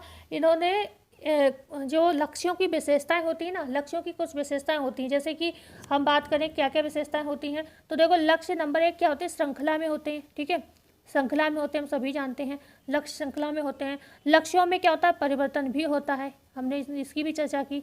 ओके, परिवर्तन भी होता है, अभी हमने शायद चर्चा की थी, इससे पहले वाला यही प्रश्न था। ओके, तीसरा क्या होता है, सामाजिक समूह का भी प्रभाव पड़ता है लक्ष्यों पर। ओके, सामाजिक समूह का भी प्रभाव पड़ता है, ये भी ध्यान रखिएगा। करने कुछ वाले थे लेकिन दोस्त ने कह दिया अरे ये वाली लाइन सही है, ओके, तो वो क्या, हमारा सामाजिक समूह हो गया। अब हमने तुरंत दोस्त की बात मान ली, या हम कुछ और तैयारी कर रहे थे, पड़ोसी ने कह दिया कि ये लाइन सही नहीं है, मैं जो कर रहा हूँ वो करो, क्या हुआ, ये सामाजिक समूह का प्रभाव पड़ा और आपने भी बात मान ली। ठीक है, तो सामाजिक समूह का प्रभाव हो गया। तो सामाजिक समूह के प्रभाव को ही इन्होंने कहा था, फेंस्टिंगर ने, ये 1942 में इन्होंने एक रिसर्च की थी, 1942 में एक रिसर्च की थी जिसमें इन्होंने कहा था कि विभिन्न रुचियां एवं पृष्ठभूमि भूमि वाले लोगों से लक्ष्य प्रभावित होते हैं। ओके, जैसे कि अगर डॉक्टर, किसी के पिता डॉक्टर हैं तो वो क्या कहते हैं अपने बच्चे से, तुम भी डॉक्टर बन जाओ। ठीक है, तो क्या है, उनकी पृष्ठभूमि में क्या है, डॉक्टर है उनके पिता, तो वो भी डॉक्टर बनने जा रहे हैं। ओके, ज़्यादातर आप देखते होगे आर्मी वाले का बेटा आर्मी में होता है। क्या है, ये कहीं ना कहीं हमारे वातावरण से, हमारी पृष्ठभूमि से ही प्रभावित होते हैं। और ये जिसे हम कहते हैं सामाजिक समूह का प्रभाव, कई बार हमारा लक्ष्य कुछ और होता है लेकिन दोस्त या पड़ोसी के कहने से हम चेंज कर देते हैं, तो ये क्या, सब सामाजिक समूह का प्रभाव पड़ता है। ठीक है, तो यहाँ पर बात हो गई, बी ऑप्शन सही था। क्वेश्चन है 63, लक्ष्यों की विशेषता है, लक्ष्य श्रृंखला में होते हैं, लक्ष्यों में परिवर्तन होता है, सामाजिक समूह का प्रभाव पड़ता है, उपयुक्त सभी सही होगा, डी ऑप्शन सही होगा, अभी हमने बताया था आपको। क्वेश्चन है यहाँ पर 64, लक्ष्य की प्राप्ति को प्रभावित करने वाले तत्व है सहयोग की भावना व उचित नेतृत्व, निर्णय क्षमता व लक्ष्य की व्यवहारिकता, निरंतर प्रयास व समय सीमा, डी है उपयुक्त सभी। तो ये सारी चीज़ें प्रभावित करती हैं। ओके, जो लोग निरंतर प्रयास कर रहे हैं, समय सीमा में रहकर सारा काम कर रहे हैं, ठीक है, तो उनका सिलेक्शन जरूर होगा। ओके, निर्णय उन्होंने अगर सही ले रखा है कि सही जगह कहाँ पढ़ना है कहाँ नहीं पढ़ना है, लक्ष्य व्यवहारिकता होगी उनके अंदर, अपने लक्ष्य के ऊपर वो व्यवहारिक तौर पर काम कर रहे होंगे, प्रैक्टिकली भी सोच रहे होंगे, ठीक है, पढ़ रहे होंगे अच्छे से।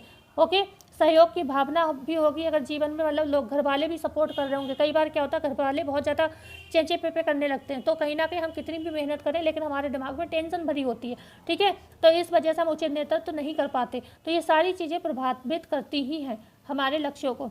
क्वेश्चन है यहाँ पर 65, जॉन्स के अनुसार लक्ष्य कितने प्रकार के होते हैं? 2 प्रकार, 3 प्रकार, 4 प्रकार या 5 प्रकार? अगर जॉन्स महोदय की अगर हम बात करते हैं तो जॉन्स के अनुसार जो होते हैं लक्ष्य 3 प्रकार के होते हैं। ठीक है, 3 प्रकार के होते हैं। कौन कौन से होते हैं? जॉन्स के अनुसार दिए गए लक्ष्यों में शामिल नहीं है दीर्घकालीन या अंतिम बिंदु लक्ष्य, मध्य अंत लक्ष्य या मध्य अंत श्रृंखला लक्ष्य, शीघ्र प्राप्ति मध्य अंत लक्ष्य, मध्यवर्ती या अल्पकालीन लक्ष्य। तो हमने अभी बताया जॉन्स ने कितने 3 प्रकार के लक्ष्य बताए हैं। कितने प्रकार के? 3 प्रकार के लक्ष्य बताए हैं, जिसमें एक तो है दीर्घकालीन या अंतिम बिंदु लक्ष्य, दूसरा होता है मध्यकालीन, मध्यवर्ती या अल्पकालीन लक्ष्य होता है, और लास्ट कौन सा होता है? मध्य अंत या मध्य अंत श्रृंखला लक्ष्य। ठीक है, ये होते हैं। लेकिन शीघ्र प्राप्ति वाला कोई लक्ष्य नहीं होता है। सी ऑप्शन यहाँ पर जो है गलत हो जाएगा। ठीक है, तो यहाँ पर सी ऑप्शन बिल्कुल गलत है, बकाया 3 सही है। ओके, और ये तीनों किसने? जॉन्स ने दिए हैं। स्तर उत्पन्न होते हैं दबाव के कारण, उत्पत्ति के कारण, परिवर्तन के कारण या उपर्युक्त सभी के कारण। तो स्तर जो होते हैं ज़्यादातर जो होते हैं दबाव के कारण उत्पन्न होते हैं। ठीक है ना, हमारे ऊपर क्या होता है, एक दबाव होता है कि सामने वाले के पास कार है तो हमारे पास भी होनी चाहिए। ठीक है ना, जब हमारे पास भी कार आ जाती है, हम मेहनत करते हैं, तो हमारा भी स्तर कहीं ना कहीं थोड़ा समाज में उठ जाता है कि अरे फलाने के पास ये वो वाली गाड़ी है। ठीक है ना, समझने के लिए भाई मैनेजमेंट को समझना है तो ऐसे पढ़ना पड़ेगा। ठीक है, तो ए ऑप्शन सही होगा। क्वेश्चन है 68, स्तर किस दबाव के कारण उत्पन्न होते हैं? प्रतिष्ठात्मक मूल्य के कारण, भौतिक आवश्यकताओं के मूल्य के कारण, समूह के कल्याण के कारण, डी है उपर्युक्त सभी के कारण। तो बिल्कुल जो आपके स्तर होते हैं ना, स्तर जो होते हैं वो प्रतिष्ठात्मक, भाई हम प्रतिष्ठा चाहते हैं तब भी उत्पन्न होते हैं। ओके, उसके बाद हमारी भौतिक आवश्यकताएं, जैसे आज हमारे लिए नॉर्मल हमारा बहुत ज़्यादा रईस नहीं है तो हमारा बस घर में खाली एक वॉशिंग मशीन है, मिक्सर ग्राइंडर है, उसी पर बात खत्म हो जा रही है, भाई उतना ही हमारा मेन काम है। लेकिन जब हम कमाने लगेंगे, हमारे पास अच्छी इनकम होगी, तो हम किचन में बहुत सारे इक्विपमेंट आ रहे हैं, हम उसे लेने की कोशिश करेंगे। अभी हम नहीं ले सकते क्योंकि हम पता हमारे हस्बैंड कितना बर्डन उठाएंगे। ठीक है, बहुत सारे सपने हैं हमारे भी, ऐसे मतलब समझने के लिए आप समझ सकते हो। तो कहीं ना कहीं वो क्या है, भौतिक चीज़ें हैं। ठीक है ना, अब जब हमारी ये भौतिक चीज़ें जो हमारी पूरी होंगी, हम नई नई चीज़ें रोज लाएंगे, हमारे 10 रिश्तेदार आएंगे, कहीं अरे उनके यहाँ तो ये चीज़ भी थी, उनके यहाँ ये भी चीज़ थी, तो इससे क्या होता है, प्रतिष्ठा बढ़ती है आपकी, लोग चर्चा करते हैं आपकी। ठीक है ना, और कई बार क्या होते हैं, ऐसा नहीं है, कई बार हमें क्या होता है, हमें लगता है, हम रोड पर जाते हैं, हम किसी गरीब को देखते हैं तो हमें लगता है कि इसके लिए काश हम कुछ कर पाते। ठीक है ना, तो क्या इस समय हम समूह का कल्याण चाह रहे हैं, हम और लोगों का कल्याण भी चाह रहे हैं। तो ये सब क्या, ये सब चीज़ें होती कब है, जब हम, ये एक तरीके का दबाव है हमारे ऊपर, हम नहीं कर पाते हैं तो भी हमें बुरा लगता है, लेकिन हम अगर कर जाते हैं तो हमें एक संतुष्टि मिलती है कि अरे हमने ये अच्छा किया। ठीक है, कई बार आप जीवन में, हमने ऐसा नहीं, हमने बहुत बड़ा कोई दान पुण्य तो नहीं करा क्योंकि हम इतने रईस नहीं है, लेकिन हाँ जितना हमारे लेवल में है उतना हमने कई बार किया भी है, तो बड़ा मन को इतना सुकून मिलता है। शायद जीवन में यही संतुष्टि सबसे बड़ी थी कि थोड़ा सा भी अगर किसी के लिए कुछ कर पाए। अगर एक बुजुर्ग के लिए रोड भी क्रॉस कराती है तो ये लगता था कि कितना अच्छा काम किया, मतलब मन को सुकून मिलता था। ठीक है, तो यहाँ पर डी ऑप्शन बिल्कुल सही हो जाएगा। क्वेश्चन है यहाँ पर 69, ग्रॉस एवं कैंडल ने स्तर के कितने प्रकार बताए हैं? 2, 3, 4, 5। भाई वीडियो को पूरी देख लीजिएगा, बहुत मेहनत से वीडियो बनाते हैं और आप लोग देखते नहीं हो तो बहुत गुस्सा आता है। तो ग्रॉस एवं कैंडल ने 2 स्तर बताए हैं, और वीडियो को लाइक भी कर दीजिएगा, चैनल को शेयर एंड सब्सक्राइब जरूर करिएगा। नंबर 1 बताया परंपरागत स्तर। परंपरागत स्तर आपने जानते हो, बहुत से लोग हैं कि भैया हम अपने घर की बहुओं से घूंघट कराते हैं। ठीक है, लेकिन लड़की की शादी हो जाती है तो अगर लड़का जीन्स पहनाता है तो बुरा नहीं लगता है, लेकिन हमारी बहू ने अगर साड़ी का पल्ला ही सिर पर सटा दिया तो हमें बहुत बुरा लगता है। ठीक है, तो ये परंपरागत स्तर है कि हमारी बहू, हम घूंघट में रहते हैं, हमारी सास घूंघट में रहती है तो हमारी बहू भी घूंघट में ही रहेगी। ये क्या परंपरागत स्तर है। ठीक है, परिवर्तनशील स्तर है, भाई बेटी जब जीन्स टॉप पहन सकती है तो कम से कम हमारी बहू सूट तो पहन ही सकती है ना, इतना तो परमिशन दे ही सकते हैं।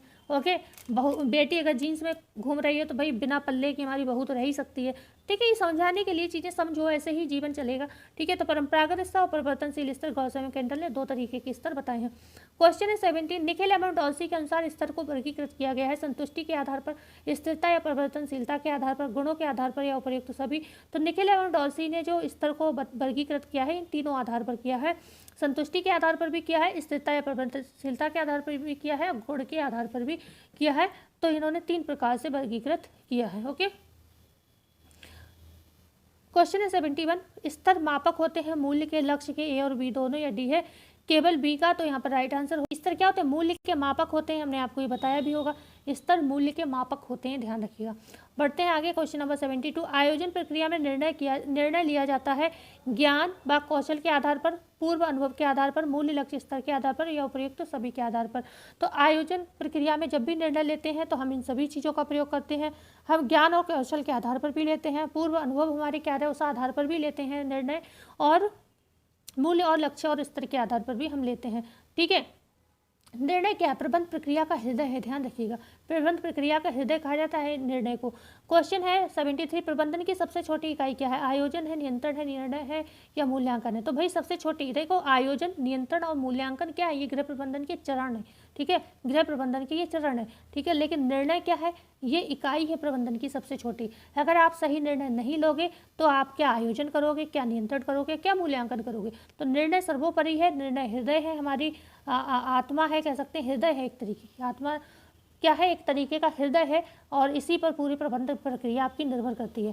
ठीक है, क्वेश्चन है यहाँ पर 74, निर्णय प्रक्रिया गृह व्यवस्था का डैश है? मस्तिष्क का हृदय, फेफड़ा है, जीवन है?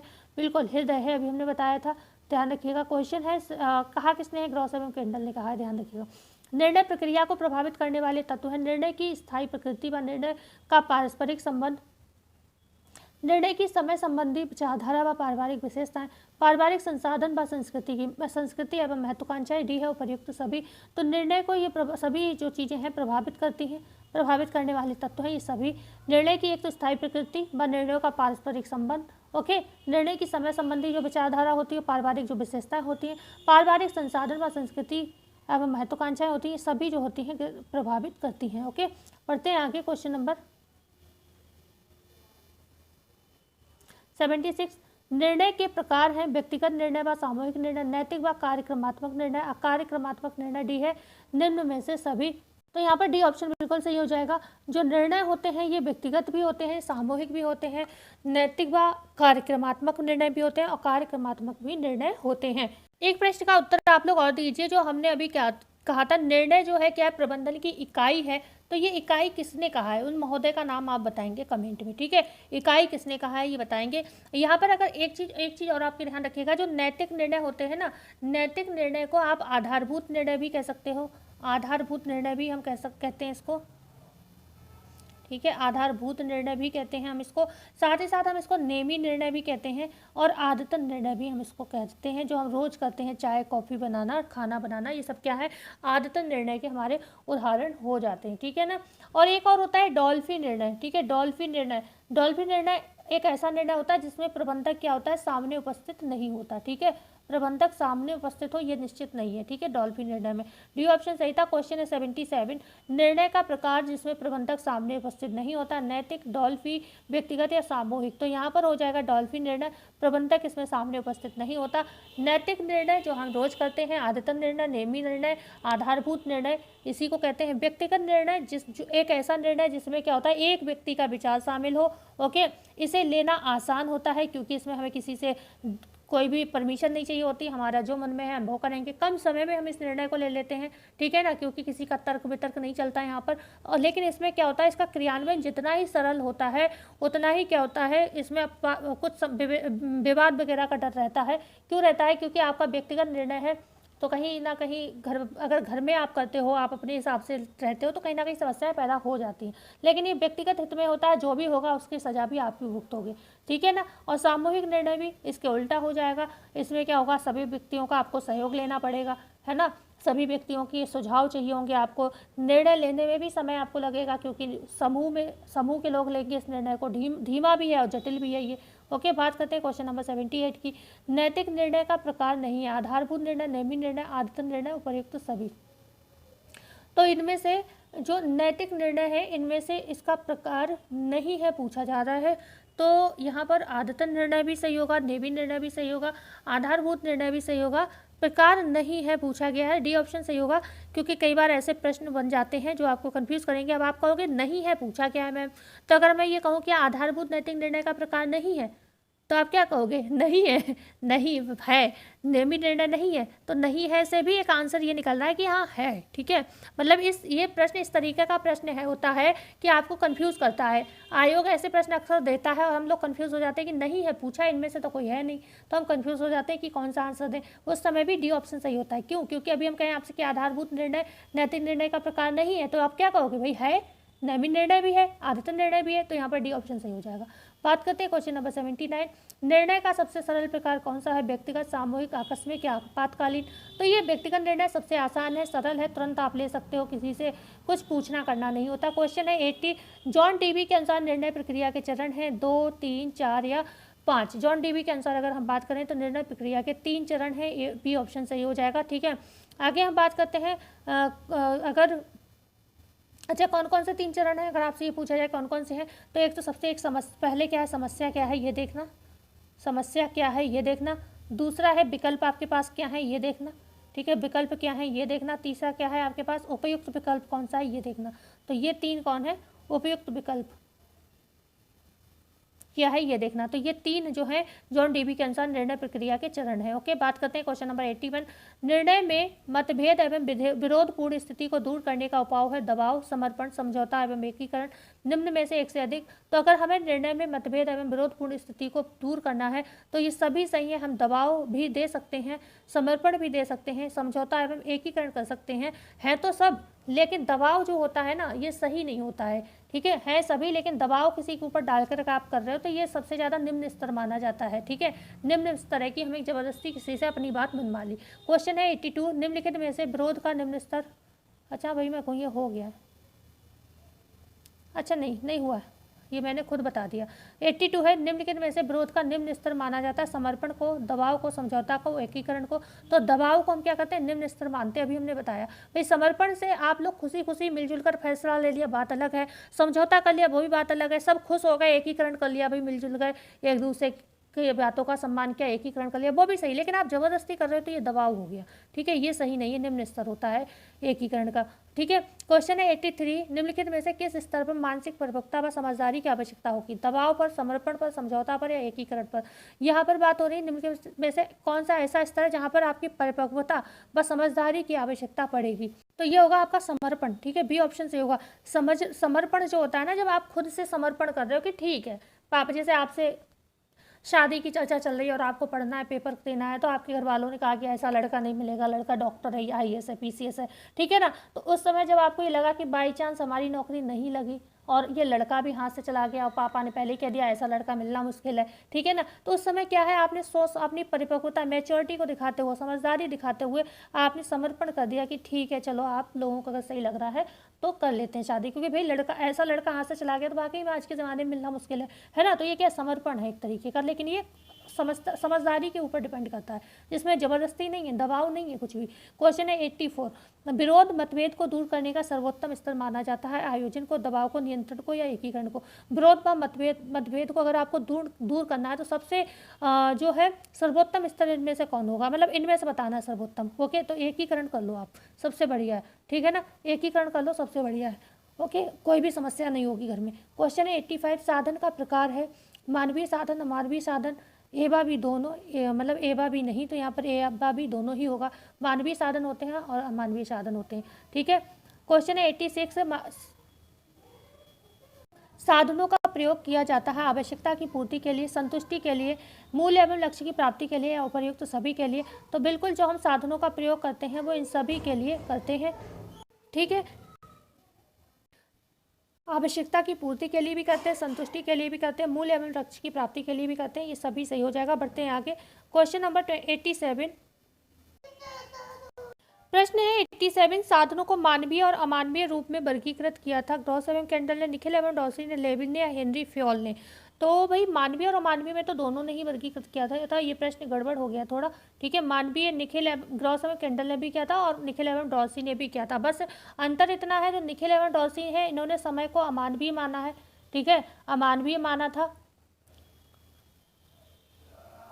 अमानवीय माना, और इन्होंने क्या करा, ग्रॉस एवं कैंडल ने इसको मानवीय माना है। ठीक है, मानवीय माना, बस इतना अंतर है। ओके, इतना अंतर है दोनों के उसमें। ठीक है, मानवीय माना।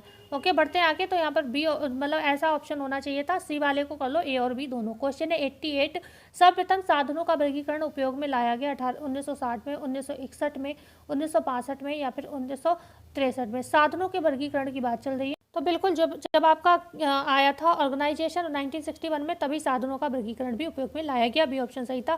क्वेश्चन है 89, 1961 में साधनों का जो वर्गीकरण किया गया वह था तकनीकी साधन तथा शिल्प विज्ञान संबंधी साधन। बी है सामाजिक साधन या सामुदायिक साधन। सी है व्यक्तिगत व अव्यक्त साधन। डी है उपर्युक्त सभी। तो यहाँ पर डी ऑप्शन बिल्कुल सही हो जाएगा। ये सभी जो थे 1961 के वर्गीकरण में शामिल थे। ठीक है, बढ़ते हैं question number 90। Restaurant, church, hospital, पुस्तकालय साधन है अमानवीय, सामाजिक, सामुदायिक या उपर्युक्त सभी। तो ये सभी आपके कैसे अमानवीय साधन भी है, सामाजिक साधन भी है, सामुदायिक भी साधन भी है। डी ऑप्शन आपका सही हो जाएगा। बढ़ते हैं आगे क्वेश्चन नंबर 91। समय को अमानवीय साधन किसने माना है? ग्रॉस एवं किंडल, निखिल एवं डॉल्सी, कोर्टिजन ने, उपर्युक्त सभी ने। निखिल एवं डॉल्सी ने समय को अमानवीय साधन माना है। एक बार वीडियो को सभी लोग लाइक कर देंगे। क्वेश्चन है 92, निम्नलिखित में से तो इनमें से प्राकृतिक साधन कौन सा नहीं, ये बताना है। जल, हवा, प्रकाश, पेड़ पौधे, खनिज, कोयला। योग्यता, कौशल, ज्ञान, उपर्युक्त सभी। तो योग्यता, कौशल, ज्ञान क्या है? मानवीय साधन है। ठीक है, जिन्हें कोई भी चुरा नहीं सकता, कोई भी छू नहीं सकता, कोई भी सूंघ नहीं सकता। भाई आपके अंदर कुछ भी है तो वो आप कोई सूंघेगा थोड़ी ना, ठीक है ना, सूंघ नहीं सकता। ठीक है, तो यहाँ पर क्या है? सी ऑप्शन सही हो जाएगा। बढ़ते हैं आगे क्वेश्चन नंबर 93। संसाधनों के उपयोग के उद्देश्य हैं आवश्यकताओं को पूरा करना व संतुष्टि की इच्छा, पारिवारिक सदस्यों का विकास व मितव्ययता, लक्ष्यों की प्राप्ति व वैकल्पिक उपयोग। टी है उपर्युक्त सभी। संसाधनों के उपयोग के उद्देश्य क्या है? तो भाई आवश्यकताओं को पूरा करना व संतुष्टि की इच्छा, ये भी सही है। पारिवारिक सदस्यों का विकास व मितव्ययता करना, लक्ष्यों की प्राप्ति व वैकल्पिक उपयोग। डी उपर्युक्त तो सभी। भाई ये सभी सही है साधनों के उद्देश्यों में। क्वेश्चन है 94। संसाधनों की विशेषताएं हैं साधन उपयोगी होते हैं, साधन सीमित होते हैं, साधनों में अंतर संबंध होता है। बिल्कुल निम्न में से सभी सही हो जाएगा। D option. संसाधन जो होते हैं उपयोगी भी होते हैं, सीमित भी होते हैं, और ये अंतर संबंधित भी होते हैं। ठीक है, और इन्हीं सीमित साधनों से ही आपको असीमित आवश्यकताओं की पूर्ति करके अपने लक्ष्य को प्राप्त करना होता है और संतुष्टि हासिल करनी होती है। ठीक है, डी ऑप्शन सही था। क्वेश्चन है 95।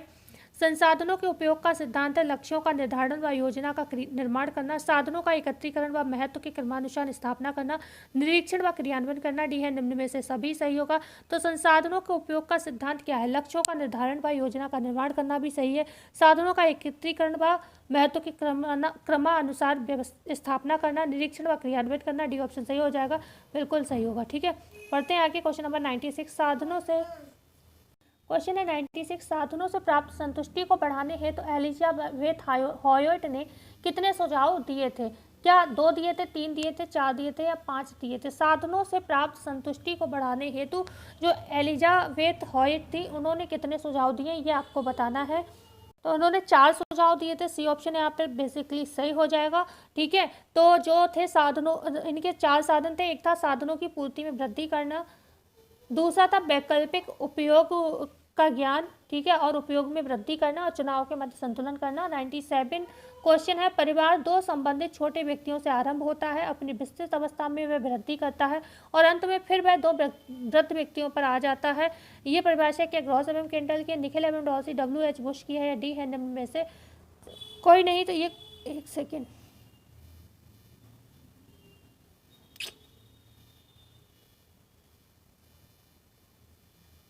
तो ये जो परिभाषा थी वो आपकी हो गई ग्रॉस एवं किंडल की। ऑप्शन सही हो जाएगा।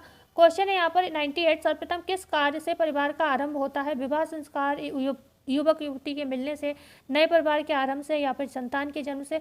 तो विवाह संस्कार से ही क्या होता है? परिवार का कार्य आरंभ हो जाता है।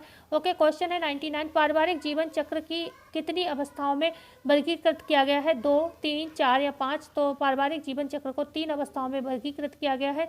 ये ध्यान रखिएगा। किसने वर्गीकृत किया है, ये कोई बता सकता है? क्वेश्चन है 100। निम्नलिखित में से किस अवस्था को सामंजस्य काल कहा गया है? प्राथमिक, विस्तृत, संकुचित या फिर निम्न में से सभी? तो सामंजस्य हम करते हैं जब हमारी शादी विवाह होता है, तो प्राथमिक अवस्था में। ठीक है, तो ये ऑप्शन यहाँ पर सही था। अच्छा, 101 प्रश्न है शिशु का आगमन पारिवारिक जीवन चक्र की किस अवस्था में होता है? संकुचित, विस्तृत, प्राथमिक या फिर निम्न में से सभी? तो अब इसका 2 आंसर माना जाता है। कहीं कहीं ये कहते हैं प्राथमिक अवस्था में ही आगमन होता है और उसके बाद विस्तृत अवस्था शुरू हो जाती है, और कहीं कहीं विस्तृत अवस्था माना जाता है। तो यहाँ पर बी ऑप्शन सही होगा। ठीक है, बी ऑप्शन सही होगा। विस्तृत अवस्था में शिशु का आगमन पारिवारिक जीवन चक्र की विस्तृत अवस्था में होता है और यहीं से फिर विस्तृत अवस्था जो है प्रारंभ ही यहीं से होती है शिशु के आगमन से। ठीक है, तो बी ऑप्शन सही था। ओके, अच्छा, राउंट्री और बिगलो दो नाम मैंने बताए हैं और आपको ये प्रश्न में बताना है मुझे कि राउंट्री जो है इन्होंने क्या किया है पारिवारिक जीवन चक्र में, ठीक है, और बिगलो ने क्या किया है, दोनों के कार्य बताने हैं। ओके, नेक्स्ट जो वीडियो होंगे उनमें हम इनकी चर्चा करेंगे जब मैनेजमेंट की क्लास लेकर आएंगे।